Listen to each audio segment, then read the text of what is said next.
Are you eating grass? Thing is, I think you're daft, but I've got to do it. You've got to chew it and break the stem and get the sap out. It does come out if you push that too much. Good morning everyone, if you've not already, don't forget to hit the subscribe button, ring the little bell. Videos every Tuesday, Friday, and we sometimes do Sunday video. Me and the Ginge are going on a bit of an adventure today. We are looking at grass, we're getting ready for second cut. We know we should have probably gone about 2 weeks ago, but the weather has not been right. We have the clamp ready, and we're just going to have a look around a couple of the areas of our field and see how they've done. We did some reseeding, we want to have a look at that, and then the other half of the video, we are actually testing some grass, and we're going to see what the test results come back. We're testing it today, later on today, but at the end of the second half of the video, we will have a look and see how the grass tests before we even chop it, because it has been growing. Right, let's have a look at the grass and have a look at some of our wet patches that hopefully aren't very wet anymore. So this is coming into a big 20-acre field. If some of you have watched our videos before, you might notice something. It's kind of gone dark green, and the grass has definitely gone a bit further than we like. It's definitely, we should have chopped it, what, 2 weeks ago? Father? Yes and no. There's a logic. This grass, in fact, when you get on top of it, when you look down, you look across it, there's loads of seed heads. But when you look down, the seed heads are only from the earlier grasses. A lot of our grasses are slower maturing grasses, and there's a lot of younger grasses still in the bottom.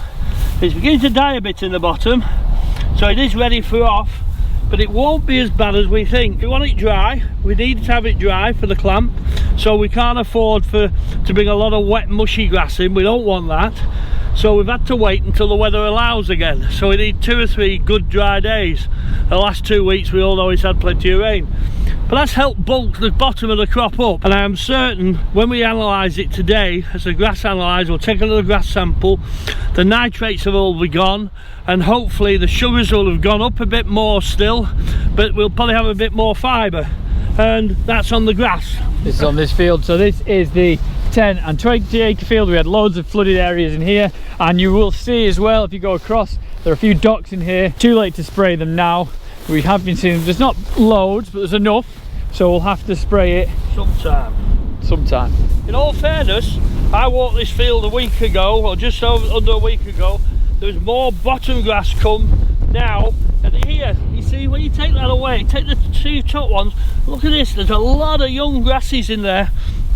Those are the tops of some of the earlier rye grasses, but the majority, this bottom grass that I want to grow, that gives us carrying capacity and good grazing, is all there, and it's clean. There's no muck in it.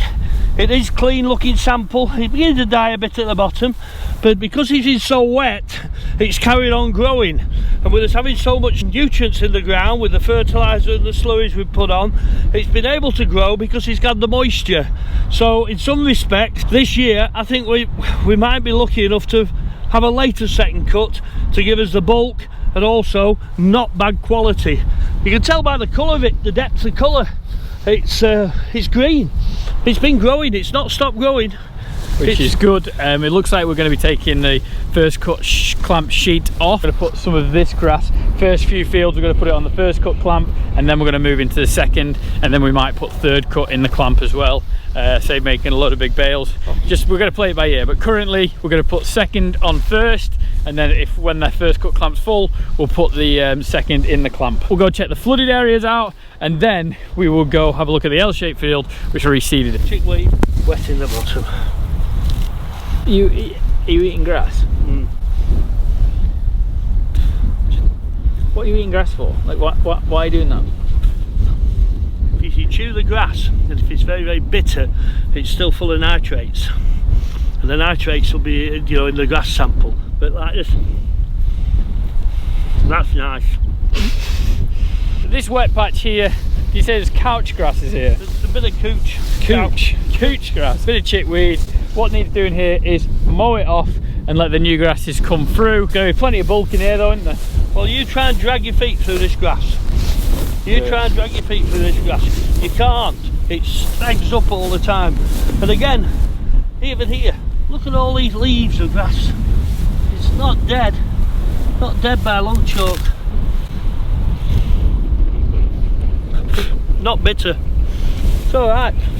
It'll make silage, this. And as soon as we get that window, we want to get mowing. Let's go check the L-shaped reseed. We've just popped into the 10 acre, which is next to the 20.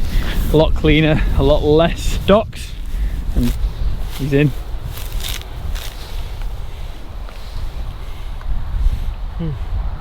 This is a little bit bitter.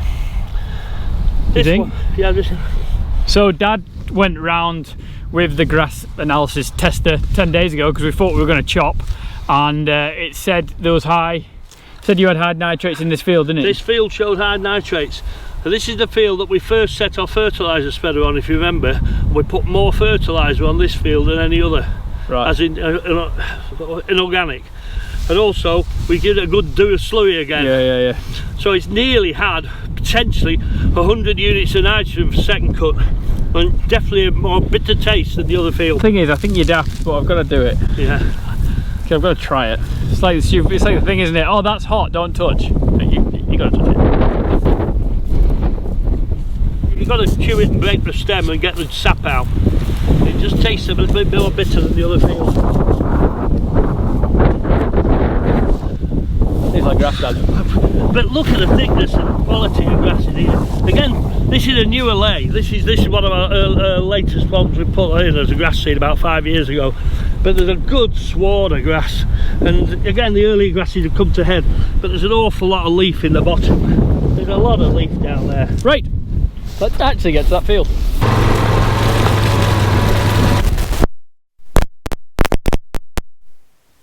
As you saw there, the mic dropped off. So as we entered this field, the L-shaped field, you can see there's a hell of a lot of grass through here, a few docks as well. This is a flooded area with a hair just sneakily being there that we reseeded after first cut. You can see the lines where the reseeding is and how it's grown in the wet patch. And we walked through this bit. You can see Dad's walking very well. It means there's less grass in the bottom. It looks like there's a bigger crop because there's taller grasses, but the actual bottom grasses, there's not as much, and it was easier to walk through than our 10 and 20 acre that we just did.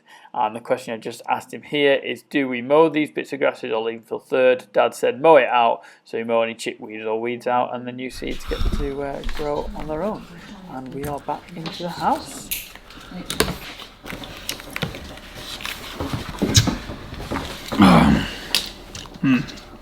So we are back on the second part of this video. My mum and sister are currently doing nails, and me and the ginger guy are checking out grass. We did eat some grass, so we are now one with the cows. Right, what are we up to? Hit me, Dad. Right, well, not only did we just eat the grass for the devilment of it, what I tried to do was establish any grass that tasted a bit bitter and a bit sharp. And unfortunately, when we first went and tested the grass, our first analysis showed a lower dry matter in all the samples. This was the week prior to cutting grass, the week before we cut the grass. Lower dry matters, which means they were full of water, as in fresh grass, but also one of the fields we cut was very high in nitrates, and that was the bittery tasted one. And the nitrates... Is that the 10 acre? 10 acre, yes. One we've had a fair lot more fertiliser on, a bit more fertiliser and a good dollop of slurry. We went around the fertiliser first time. So it had a lot of residual in the ground that it's taken up now with the moisture, and it was coming through in the grass. And to be honest with you, dry matter of 13.8 as a fresh product cut, so they're taking a bit of drying. The protein was 19.8. Sugars were quite high at 1.3 as a percentage within that dry matter. So if you got the dry matter down to 26, the sugars would have doubled. They'd have been 2.7. And if you got the dry matter to 30%, your sugars would have been over nearly 4% sugars of the dry matter. It's not as bad as we first thought. Oh no, the sugars was there, but the trouble is what it was very, very high in nitrates, and that would have caused a butyric type of fermentation, which would have been poor for the long term for the cows for the winter. And as we went on a full week later, the nitrates level dropped considerably to however they measure it. I'll show you. Look, so this nitrates here, this is the same field. Exactly the same. So this one is red, we don't like red. No. This one is orange, which we prefer green. Which is it's acceptable, it's low basically, the nitrates have gone. but the dry matter's gone up, so it's got a bit older. The protein's gone down as well, but the sugars have also gone down in that particular sample. Unfortunately, digestible fibre has gone up as well, which is the fibre that the cows need for rumination. So it's saying it's got older. It's got older. So that's the importance of going early. Yeah, but the point, if we went early, it would have made a heap of rubbish. At least that will be a proper non-butyric fermentation, so it'll be better for the cows in the long run. Did you do a test on the L-shaped field? I did a test on the L-shaped field, yes. I didn't do a first one, but... Might as well have a look at the second one, because we had a look in that field, didn't we? Yeah, that's the 20 acre again. The dry matter on that one has hardly altered, but the protein has gotten down. The crude protein, the sugars have gone down again, so for some reason or other... But, it's older. It's a bit older. The weather hasn't been kind. No. It's been raining, and we wanted to take this 2 weeks ago, didn't we? Yeah, I wanted to take 2 weeks ago. 2.5 weeks ago. And then what's this one? This is the L-shaped field. Protein 17.3, sugars 10, just a bit lower. Fibre normal. Everything's normal. That's good. That's we good. like that being low. down. That was below. It'd be interesting to see an organic farm, see where that is. Yes. Because obviously they'll put slurry on, but it'd be interesting to see what their stat is. So we've got a value is 507. So if anyone does organic and they test their grasses, we don't really test before we chop. No. So this is very interesting. It does show the importance of going early if you can, and the quality of grass. In a week, it's dipped down, hasn't it? Yeah, in a week, the natural grass itself, the dry matters have gone up at least 3%, and the proteins have dropped 3%. But the volume will be there. There's more bulk, there's more volume. Digestible fibres have gone up, so it's a bit older, more seed heads there. But that's what you'd expect with an older crop. How much more grass will we get? I've no idea. Another 10%. You see the way it's going. Is it worth the 10% for the less sugars? Because then you've got to buy more cake, haven't you? You've got to balance it out. Yeah, it depends on what you want this grass silage to do. It'd be interesting to see when we analyse this silage, when the clamp, to see what it comes out. Be interesting one year to do like 4 cuts.